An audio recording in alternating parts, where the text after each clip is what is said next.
Good evening.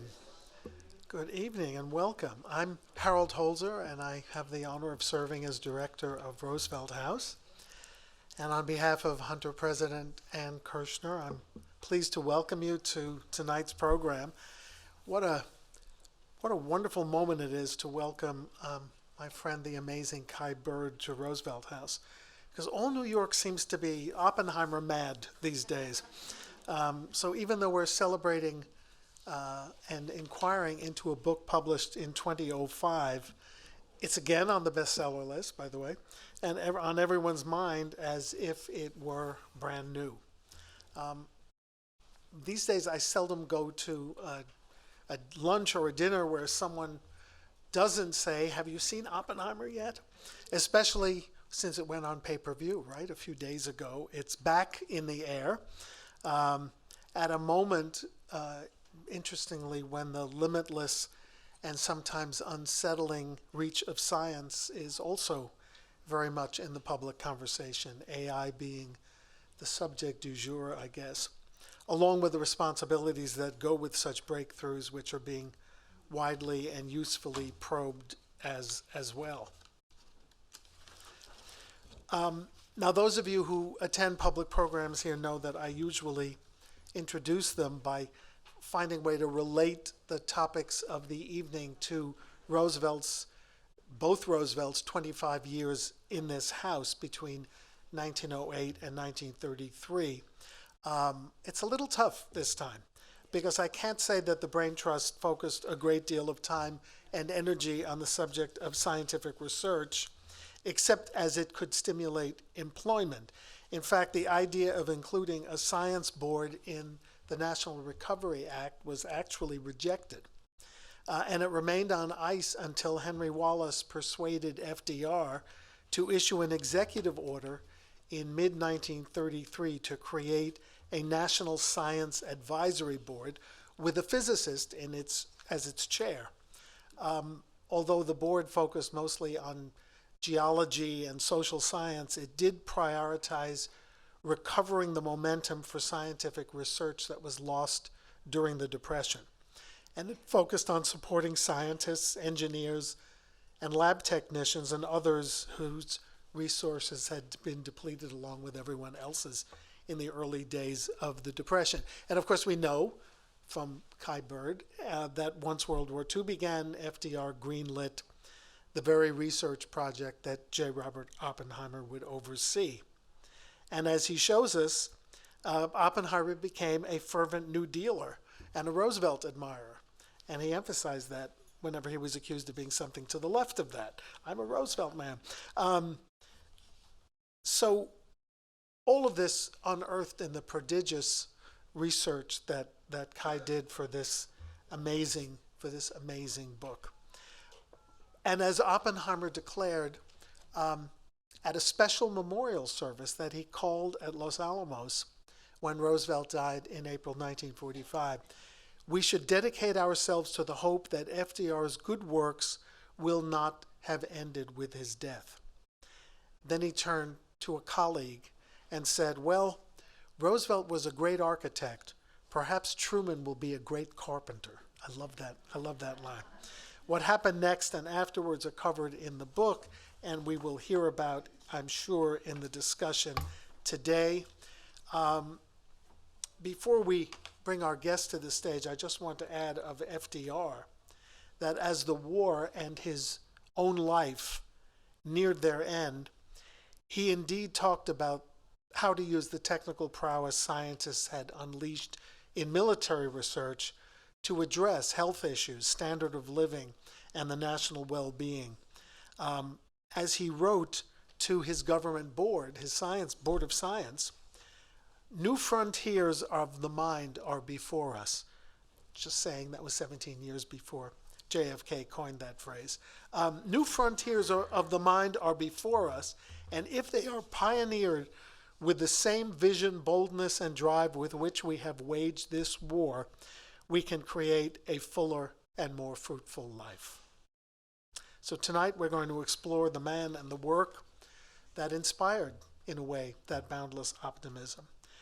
And we are delighted, as I said, to welcome Pulitzer Prize winner Kai Bird to FDR's home. He is the executive director of the Leon Levy Center for Biography at the CUNY Graduate Center, which hosts some terrific programs of which I'm extremely jealous, not far from here. The author of biographies of William and McGeorge Bundy and of John J. McCloy, as well as extraordinary CIA man Robert Ames. He also wrote another, again, timely book, Crossing Mandelbaum Gate, Coming of Age Between the Arabs and Israelis, about growing up American in the Middle East. Speaking of highly timely, his most recent work was the terrific book, The Outlier, The Unfinished Presidency of Jimmy Carter, which of course included much analysis of the late Rosalind Carter. And if any of you watched her memorial service today on CNN, you have already spent a few hours with Kai Bird today because he was the commentator. His next book, which I suspect will be timely yet again because the subject is a figure who is admired by one of the likely presidential candidates, is a biography of Roy Cohn. I included here, pause for response. Our interlocutor tonight is Hunter College professor Cynthia Roberts, who teaches political science here and also serves as a senior research scholar at the Salzman Institute of War and Peace Studies at Columbia. She's also served as a policy advisor for the Department of Defense, focusing on nuclear strategy, and she has written widely on statecraft, on foreign and defense policy, and on nuclear policy. And her new project, which I hope is not going to be timely, it is in a way, but is about Putin and the bomb. So we await that. I think their discussion will be memorable and timely. So to remind you, we will have about 45 minutes of discussion followed by audience Q&A, after which we invite all of you up to the Four Freedoms Room for a reception and book signing. We have copies of the book, appropriately stamped on top, the inspiration for the major motion picture Oppenheimer. So with that, please welcome Kai Bird in conversation with Cynthia Roberts. So thank you for doing this. I'm so excited. And let me, right off the bat, ask the question that I know everyone here wants to know the answer to, which is, what did you most like about the film? Was it your Oppenheimer that was depicted in the film? And when it is nominated for a raft of Academy Awards, which it surely will be, including Best Picture, are you going to the Academy Awards? Will you be going to the Oscars? That's the question my wife keeps asking me. I'm sure. And the answer is we don't know. The film is brilliant. Christopher Nolan wrote the script. And so I hope he gets an Academy for Best Adaptation of a Book. That would then reflect heavily on the book. My wife has been nagging me about this question, and so I did reach out to Nolan, and he doesn't have email. He doesn't have a smartphone. He has Andy, who is his personal assistant for the last 11 years. And so I reached out to Andy, and Andy has email and a cell phone. And I asked this question, and Andy got back to me very quickly and said, well, we really don't know. There are very few spots. And if you've seen the film, there are dozens of major actors who are going to want to have invitations. And I think the author is rather low on the totem pole. No, we disagree, right? Okay, well, the subtitle of this tremendous biography and history is, of course, The Triumph and Tragedy of J. Robert Oppenheimer. So we'll talk about both. Let's start with the triumphs. And here we think about the intellectual discovery of quantum mechanics, of physics in its early years in his early years. And this is really my favorite part of the book and also my favorite part of the film, all of these great physicists with all of these great actors. And your discussion of this is riveting. But what's really interesting is that the young Robert, who is, of course, a New York City born, New York educated at the Ethical culture. Right, the Ethical Cultural Society, is brilliant, but gets off to a very difficult start. And I wonder if you imagined he would have the leadership capabilities to run a project as complicated and as big as the Manhattan Project. Did you see this in the early years? I didn't get that impression. Right. No. The film does not. The one thing the film does not cover is his childhood, Right. but it opens with the so-called poison apple incident, which is a mystery. And Marty and I spend quite a few pages trying to explore what happened. But it is important that the film captured that poison apple incident because it gives you a sense of the man's fragile personality. The fact that he was a quantum physicist, but he was extremely human and vulnerable. And when he was 22 years old, he had an emotional crisis, having finished Harvard in 3 years, having flowered in academics at the Ethical Culture School, and then going on to Harvard. And then he suddenly lands in Cambridge, England, and he's studying experimental physics, and he is awkward with his hands, and he keeps breaking things, and he's just not very good at it. He's also not very good at the math, but he has this crisis, and by his own account to some of his friends, he poisoned an apple and left it on his tutor's desk. So, fortunately, no one was murdered. And it is still a mystery exactly what happened. He may have told this story himself as a metaphor for something. It may have been a metaphor for a love affair. But we know he was in crisis. He attacked one of his closest friends with a belt around his neck. He had some, he was in crisis emotionally. But somehow he transformed himself from this. He overcame it. He discovered Marcel Proust. and this apparently, reading this book gave him an understanding of existential human existence and that it was okay, that his own weaknesses were human. And then he discovered theoretical physics. And though he wasn't good at the math or an experimental physics in the lab, he was brilliant at seeing and hearing the music of quantum. And he wrote his thesis in less than a year. It wasn't very long, but it was brilliant, and got his doctorate. And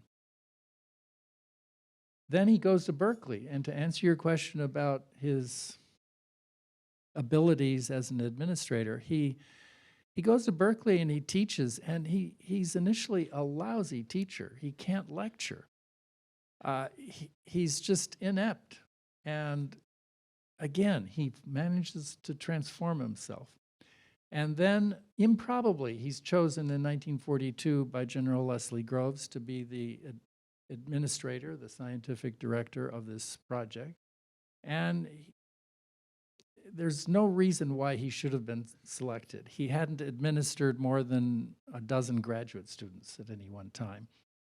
He was a symbol of sort of a caricature of the absent-minded professor. And yet again, Groves saw in him something, both ambition, a certain charisma, and I think the fact that Oppenheimer was a polymath. He wasn't just interested in physics, he was interested in poetry. He loved T.S. Eliot. He read the novels of Ernest Hemingway. He fell in love with the Gita, so much so that he learned to read Sanskrit so that he could read it in the original. And so he was a man who was interested in the human condition and philosophy and physics, and he could talk about physics, quantum, in plain English. And I think Groves was that attracted. Of course, like many physicists, he was interested in poetry and philosophy, and physicists also associated with music. This is a common trait of physicists. I remember being at Stanford and hanging out at the Stanford Linear Accelerator and finding this commonality. So, but he really does seem to have transformed himself. Maybe he just grew up, but his ambition also developed in this period. And I think you get the impression reading the book that Groves saw in him as someone who could not only speak good English about what he was doing, but could communicate with other physicists and bring them on board. I mean, he did develop, once he figured out how to teach, he did develop a very loyal following of students. They followed him right from Berkeley to all his summer teaching programs. Can you imagine students coming to where you're summer teaching in another city, like Chicago, I think it was? Right. It's extraordinary. And the Michigan physics summer. And no, he was very charismatic, and he had a magnetic voice. He spoke with this weird American accent that was very articulate. Each syllable was pronounced carefully. But he was very soft-spoken, so much so that you typically would have to lean in to make sure that you heard him. But he spoke in full paragraphs. He could give a speech that was just extremely eloquent and with no notes. And I think his personality comes across in the movie too. His intensity, his strangeness, and his appeal to women. Yes. So here is Oppenheimer, selected now to run the Manhattan Project, and here we are in the middle of Manhattan. What an appropriate place to talk about it. And of course, for those of you who haven't yet discovered, there are still sites you can visit. You can make a historical tour of the sites in Manhattan, at Columbia and elsewhere around the city, before you make your visit to Los Alamos. So he convinces all of these physicists to go to Los Alamos. If you haven't been there, it is really quite isolated. Almost impossible to get a direct flight to Los Alamos. But he loved it. He was very Western, not just Berkeley. He had this attraction to Los Alamos. He had gone to New Mexico when he was 18. Right. He was ailing, and his parents thought for health reasons he would benefit from the high mountain air. And this New York City boy, fell in love with sort of cowboy culture and horseback riding, and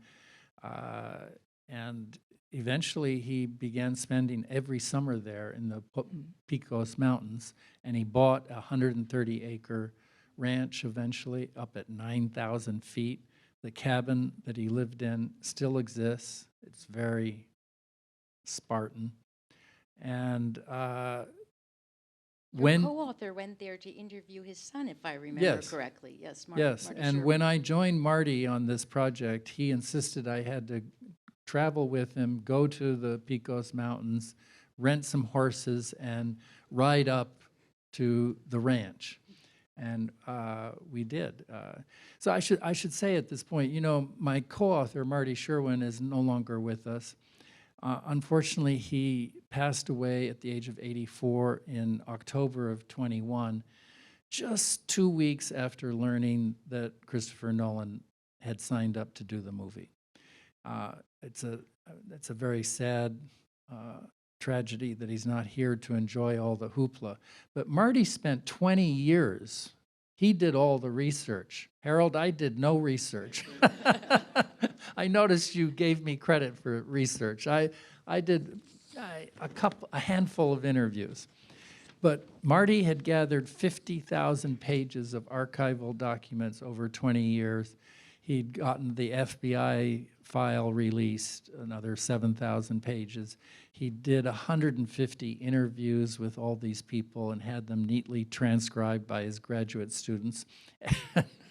And it was a wealth of material, but he was stuck. He had gotten biographer's disease, which is when a biographer ardently believes that there's always one more interview and one more archive that you have to visit before you can start to write.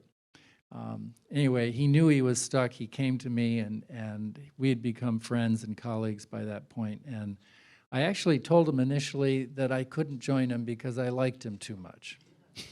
You know, the perils of co-authorship can be difficult. But I understand he convinced you with a memorable line. He did. He finally, after a year, he kept nagging me about this and saying what a great project it was. And he then he persuaded me by saying, if you don't join me, my gravestone is going to read, "He took it with him." He was a very funny, sweet guy, and with a sense of humor about himself. And anyway, a long story short, he persuaded me. I joined him in 2000. It took us another 5 years to write and produce the book, and it turned into a wonderful collaboration. He knew the material so well. I started to write, and that prompted him to start writing too, and we just went back and forth, and it was terrific. It was a lot of fun and a mystery.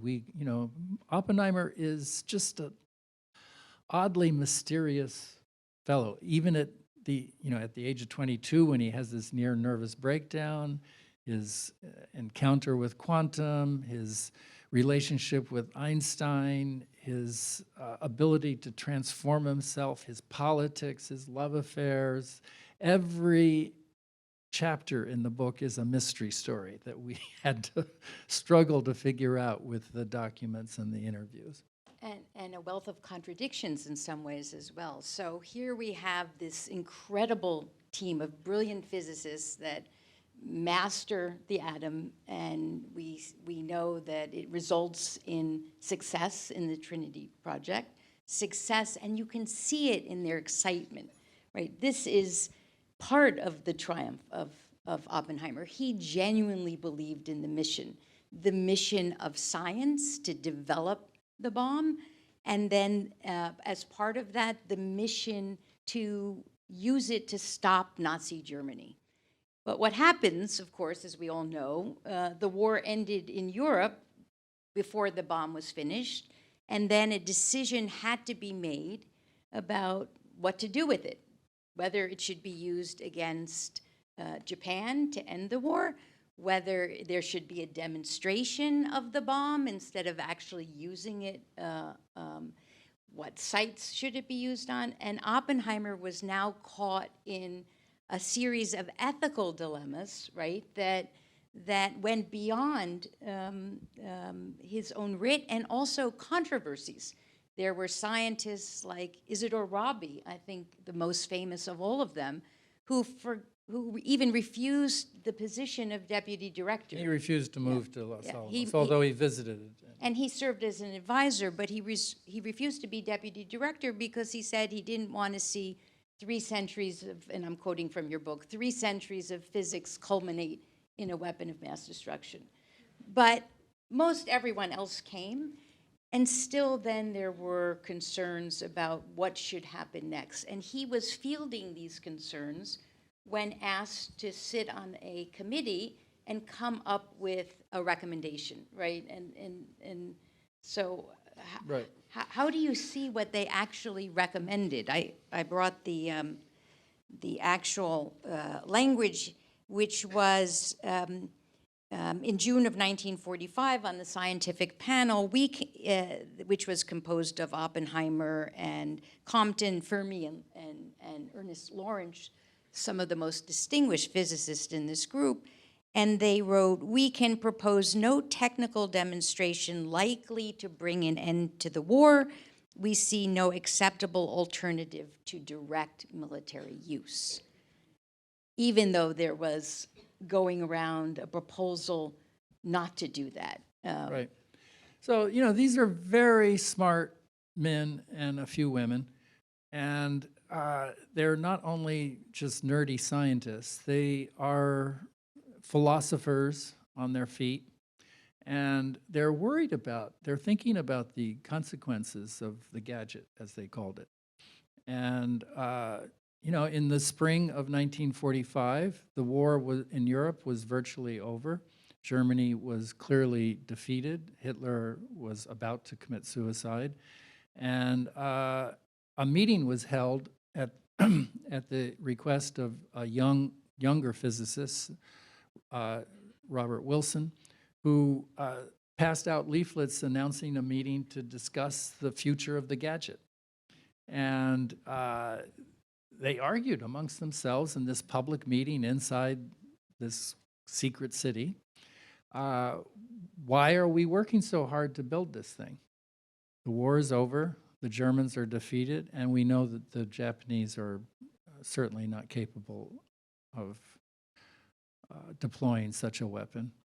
And Oppenheimer, didn't attempt to ban the meeting. He allowed it to go forward. He stood at the back of the room, as was his wont, characteristically, and listened to people argue. And then at a certain moment, he stepped forward and he reminded everyone that on the last day of 1943, Niels Bohr, the famous Danish father of quantum physics, had arrived in Los Alamos, and Bohr had only one question for Oppenheimer, which was, "Robert, is it big enough? Is it big enough to end all war?" And of course, this is a sort of ingenious argument, and Oppenheimer offered it and persuaded all those physicists to stay and to work, to remain, to work hard to finish building the gadget, to test it at Trinity a few months later. And the argument is, if we don't build this weapon and demonstrate it in this war, the next war is going to be fought by 2 or 3 nuclear-armed adversaries, and it'll be Armageddon. And everyone understood that, there were no secrets to the science. The physics was known. The physics was known by 1939. Oppenheimer famously said, no physics was done during World War II. It was all an engineering problem. And so this is an intriguing argument, but Oppenheimer himself, let me finish this answer with one little anecdote that came about because I found one person to interview that Marty had not. In about 2003, I discovered that Oppenheimer's last secretary was still alive and was living just a mile away from me in Washington, D.C., in Georgetown. I go to interview her, and we had a wonderful chat, and she at one point said, Oppenheimer and I were walking to work one day in late July of 1945, after the Trinity test had been successful, and I suddenly heard him muttering to himself, "Those poor little people, those poor little people." And Ann Wilson turned to him and said, "Well, Robert, what are you talking about?" And he said, "Well, the gadget we now know works, and now it's going to be used, as you've just described, on a, quote, military target, and the only target there is that's large enough is a city. There is no military target large enough. And the victims are going to be civilians, women and children and old men, not mainly soldiers. And he was painfully aware of this. So I came back from that interview and related this to Marty, and he quickly said, well, you know, that's the same week that Oppenheimer was meeting with the bombardiers who are going to be on the Enola Gay that was going to drop the first atomic bomb, and he was instructing them exactly at what altitude the gadget should be released and at what altitude it should be detonated to have the most maximum destructive effect.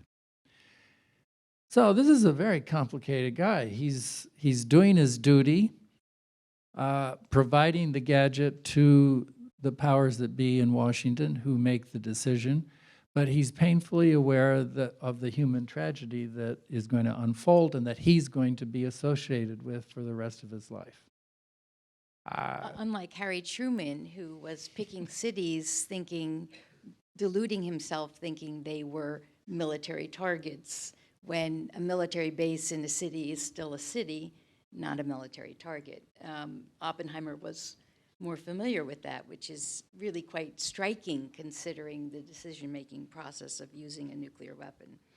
So now we turn somewhat to the tragedy of Oppenheimer before we run out of time. And here, this is such an important part of the book because of all the controversy of his politics in the early years, his brother, his family, no evidence he was a communist, but it was, of course, the 50s. He, in spirit versus a party member, differences.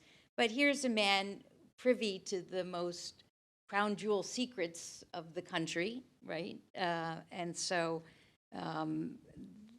this leads us to, I think, one of the most important pages of your book. And here I'm going to actually turn to that page and read what's called the Chevalier Affair in chapter 14, where you say in an exquisite paragraph, I won't read all of it, how a man's life can turn on a small event. And for Robert Oppenheimer, such an incident occurred in the winter of 1942-43. And you go on to say how it was a brief conversation that shaped the remainder of his life, that one is drawn to comparisons with the tragedies of classical Greece and Shakespeare. This Chevalier Affair took on the qualities of a Rashomon quality, like the 1951 film by Kurosawa, in which descriptions of an event vary according to the perspective of each participant. So it's impossible to understand Oppenheimer and what happened to him without spending a little time talking about the Chevalier Affair and how it led to his demise in many ways. So maybe you could do that for us briefly. Briefly. Yes. You need to read this book. Buy copies. That is make great a holiday crucial presents. chapter. It's a crucial chapter, the Chevalier incident. And it's a mystery story. You know, Oppenheimer was nagged by his girlfriend in the mid-1930s that he wasn't politically aware enough, not active enough. Here, you know, he's living in the midst of the Depression. Capitalism seems to be failing. And young Gene Tatlock is a member of the Communist Party and persuades him to become more active. He begins to give money to various Communist Party causes. In Spain. Spain, he gives money to desegregate the public swimming pool in Berkeley. Things like that. His brother, Frank, his younger brother, Frank, joins the party. After proposing to Gene Tatlock and being turned down on numerous occasions, he goes on to fall in love with Kitty Pruning, who had been an ardent member of the Communist Party and married to a veteran of the Lincoln Brigade who in his first battle was killed in Spain. So his brother was a communist, his wife Kitty was a communist, his former girlfriend was a communist, and the FBI opened up a file on them in 1940 and put Oppenheimer under occasional surveillance. So there were lots of questions. And Chevalier, Hakan Chevalier, became a good friend of his in the late 30s. He was a French literature professor at Berkeley, who was also a member of the Communist Party. And come to the kitchen, the moment in the kitchen conversation. Chevalier came to Oppenheimer in 1942, just before he's moving to Los Alamos.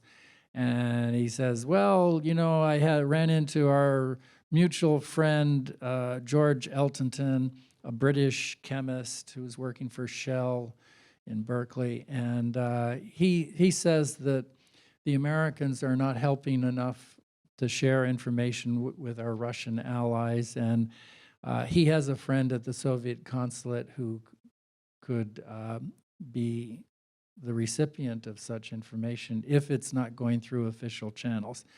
And by one account, Oppenheimer looks at his friend Hakan and he says, well, that would be treason. And that's the end of the conversation. We don't, you know, it was a conversation between two people. We really don't know what happened, but we do know that Oppenheimer failed to report the conversation to his security officer when he got back to Los Alamos. And he then reported it 3 months later. But then he told a Different version. more Maybe. complicated version. He later confessed it was a cock and bull story because he did not want to name the name of his friend, Chevalier, as being, because he knew that Chevalier was sort of a woolly-headed, yes, a Communist Party member, but harmless and not a spy. And but he was a little worried about George Eltonton, and he felt, you know, anyway, he by the lights of the security officers and the whole bureaucracy that was growing up around nuclear secrets at that point, he failed to report this incident, and then told a story that wasn't quite the whole truth. And this later haunted him, and it became one of the charges against him in the 1954 trial. Right. So fast forward to the post-war period, and we see many physicists go back to universities and do theoretical physics, but Oppenheimer wanted to stay in the nuclear policy world, but he was opposed to the next big thing, which was the H-bomb, the super, as it was called. And he got into huge arguments with those proponents of it, notably Edward Teller and the inimitable Strauss, pronounced Strauss, Louis Strauss, pronounced Strauss. And those two started a kind of combat with Oppenheimer over this. And one question is, did Oppenheimer understand how vulnerable he was for someone who wanted to stay in the Atomic Energy Commission, who wanted to stay involved in nuclear policymaking, who himself had come out with proposals for tactical nuclear bombs, which is a good Q&A question because they're the ones today of central interest, those in intermediate range nuclear weapons. But he saw the super as, you know, just a genocidal weapon. He saw it as an evil thing. Right, as an evil thing. And but they went after him with higher level support because of that opposition. Right. Well, it's important to understand that 3 months after Hiroshima, Oppenheimer was already going public with his doubts, his ambivalence, and indeed his criticism of nuclear weapons. And in Philadelphia in October of '45, he gave a speech which is just extraordinary. You can hear it on YouTube today if you care to look it up. And he says in that speech, these are weapons for aggressors. They are weapons of terror. And they were used in the first instance on an already virtually defeated enemy. And then he goes on to say, you know, you may think that they're very expensive weapons and difficult to manufacture, but in fact, they are cheap. And any country, however poor, that wants to acquire these weapons will be able to do so. So he's predicting North Korea and Pakistan and India. Soviet and Union the first. Soviet Union initially, and Israel, and tomorrow Iran. And he is already thinking about the dangers of proliferation. And he's already thinking that some tiny country or a non-state actor, terrorists, can acquire these weapons and use them against America. They are weapons for aggressors, and there's no defense. So this is an extraordinary thing for the father of the atomic bomb to be saying. And, he began talking like this more and more. And yes, he liked to walk the hallways of power in Washington and give briefings to generals at the Pentagon and visit the White House. And so he enjoyed that access to the establishment. And in 1945, he was celebrated as America's most brilliant scientist. His image was on the cover of Time and Life. And he naively thought that he was his celebrity status was going to protect him from all of his political enemies. And he was fearless in making political enemies of Harry Truman, of Lewis Strauss, of Edward Teller. And, by 1952, he was openly campaigning against the development of the hydrogen bomb. He was a threat to the Army's budget, the Air Force's budget, the Navy, all of whom wanted to acquire more of these weapons. So in the words of Edward Teller, he had to be defrocked in his own church. He had to be somehow discredited and brought down. And this is, I would, Marty and I argued, was the origins of the 54 hearing, which was orchestrated by Lewis Strauss, who was then chairman of the General Advisory Committee on Nuclear Weapons, and also Oppenheimer's boss, as such, as chairman of the Board of Trustees at the Institute for Advanced Study, where Oppenheimer was then director. So this was both a personality conflict and a policy dispute fused into one.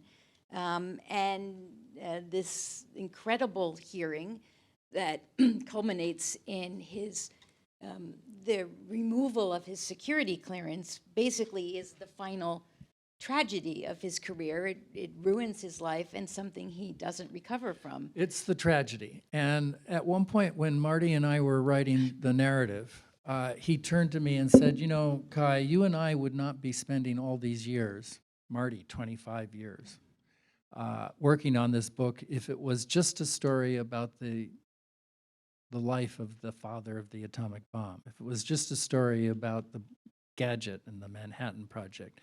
What really gives the story arc and grabs you is the tragedy that 9 years after he's hailed as this great national hero, he's brought down in this humiliating secret trial, the hearings of which were then leaked to the front pages of the New York Times and papers across the country.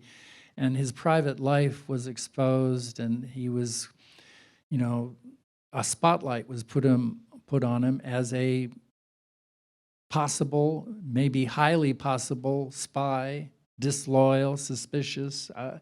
His life was destroyed. He became a non-entity as a public intellectual after that. It was an extraordinary, the trial was just an extraordinary experience. And I'm so glad that Christopher Nolan, focuses a lot of the film on this tension, this rivalry, this personal animosity between Lewis Strauss and Oppenheimer, and tells the story of what happened in the trial.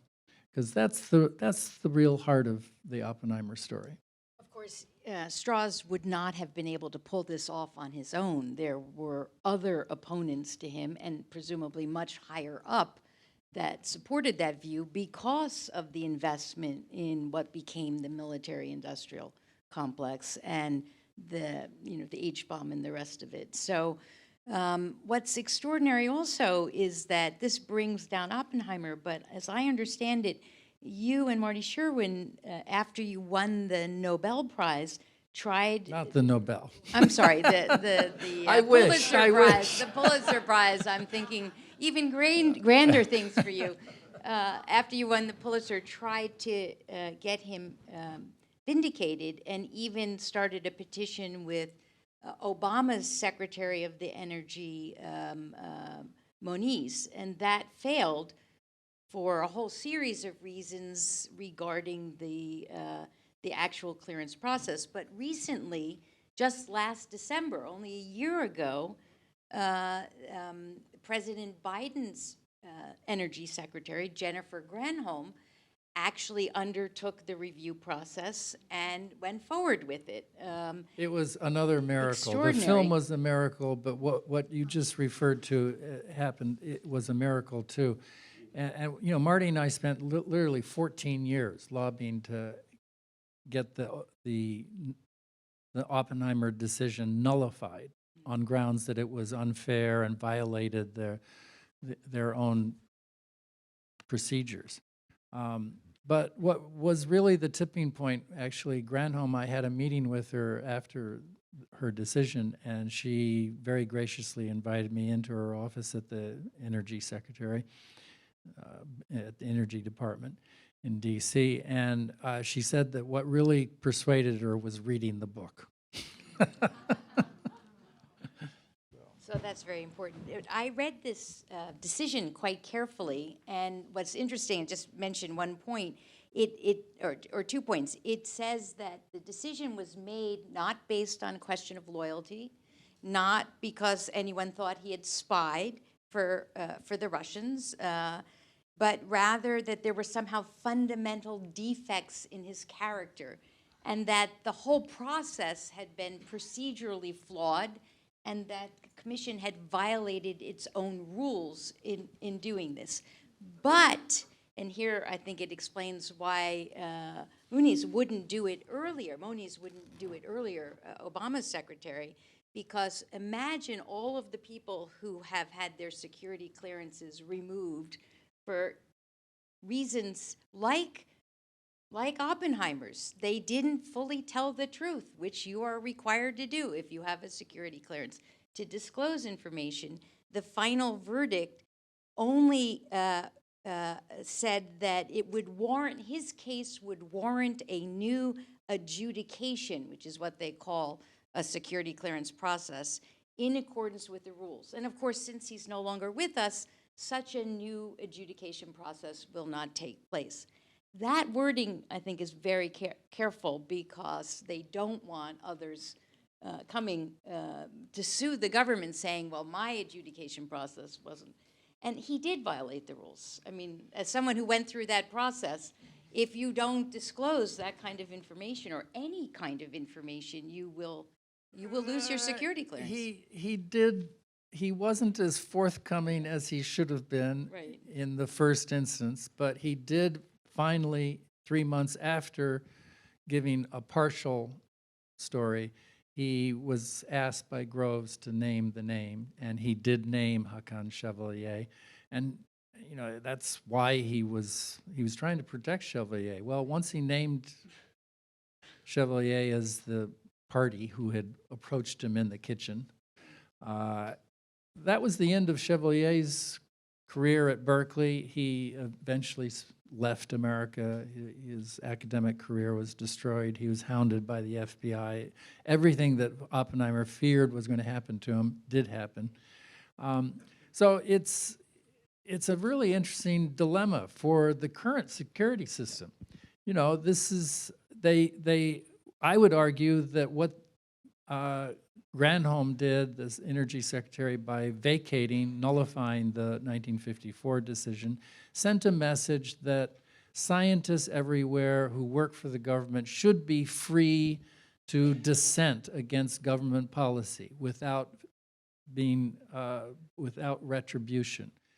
That there should be openness within the bureaucracy. And that the bureaucracy is going to faithfully follow the rules and regulations. In the way they put Oppenheimer on trial, they violated all their own procedures. They put. It was a kangaroo court. It There's was no yeah. question about it. It was. But this does open the door to other cases currently that may be in the gray area, and people are going to say, well, look what happened to Oppenheimer. He was vindicated. Why can't I be vindicated? So, it's a really interesting dilemma for the bureaucracy. But I'm glad that Branholm did what she did. I think everyone is as well. So now is probably a good time, to open up for questions. Harold, you didn't want the first? No. Okay. So why don't we go here and then here? So the gentleman in the blue sweater. Thank you so much. Here's something, a counterfactual question. I read the book a long time ago. I remember so much of it was about the loss of security clearance, how this affected Oppenheimer. If he had not lost his security clearance, if he continued to tough from his position against the H-bomb, against the direction of the American nuclear program, do you think things would be any different with our nuclear policy? Oh. Well, probably not. It's hard to turn history around. But Oppenheimer was making a very coherent argument against reliance on these weapons. And he was making an argument for the establishment of international controls and an international atomic authority that would have sovereign rights to go and inspect every laboratory or any factory anywhere in the world in order to be able to ban the technology, to ban the weapons. And if that had happened, we would be in a much safer world today. People argue that, well, we haven't used these weapons since Nagasaki, so they're an effective deterrence. We haven't fought a total warfare like World War II, so the bomb has kept the peace. I would simply point out that 75 years is not very long, and the story's not over, and knowing human beings and knowing our ability to generate accidents, it's dicey. We barely survived the Cuban Missile Crisis. And Marty Sherwin's last book after this one was a book called Gambling with Armageddon that came out in 2020. And it really definitively proves that we survived the Cuban Missile Crisis only out of sheer luck. There were Russian submarines operating off the coast of Cuba that we did not realize were armed with tactical nuclear weapons, torpedoes. And one of these submarines was shadowed by the U.S. Navy, and depth charges were thrown at, dropped on it, and they were trying to force it to surface. And the Russian captain believed he was under attack, and he ordered the nuclear-tipped torpedo to be fired at a U.S. Navy ship. It didn't happen only because, by sheer chance, a higher-ranking Communist Party apparatchik happened to be on the submarine and said, "This is ridiculous, I countermand the order." But that could have led to a nuclear exchange. So I'm not optimistic, and I think Oppenheimer was trying to tell us that there is another way, and we should be listening to it even today. One footnote to that, though, is we now have archives from both the Russian side and the U.S. side, and that's a true story. It's also true that the warheads had arrived in Cuba. We didn't know about that at the time. Not till the 1990s did we learn that. So here was Kennedy, unsure of what he could deter, and threatening any nuclear weapon that comes from Cuba will respond against the Soviet Union. But Khrushchev knew it all. He knew what was there. He knew the warheads had been mounted, and he gave very explicit orders, do not use anything without prior approval by me, even though technically they could have been launched. And so I think actually the Cuban Missile Crisis is like the contradiction of Oppenheimer in the sense that it shows some stability. Khrushchev understood that these weapons could not be used. He said that more than once. Kennedy understood that. And that non-use tradition is a serious one, and I think that's one of the reasons why we haven't seen them used in combat. But the other footnote to history is that Oppenheimer himself was an advocate of the tactical nuclear bombs. And actually, the Army loved him for it because they had been closed out of the nuclear policy. And the Tactical Air Command loved him even more because they had lost the service rivalry to SAC. The bomber people were winning all the money, and the tactical air people and the Army were closed out of the budget. So Oppenheimer's a very he was complicated guy. He was advancing, I would argue, though, he was advancing that argument on behalf of tactical weapons because they were, quote, smaller, and maybe that would persuade Eisenhower and others not to build the super and not to. Right. So, But those are the ones today that he would find amazing in terms of the technical achievements since then. Anyway, yes, sir. We need a mic.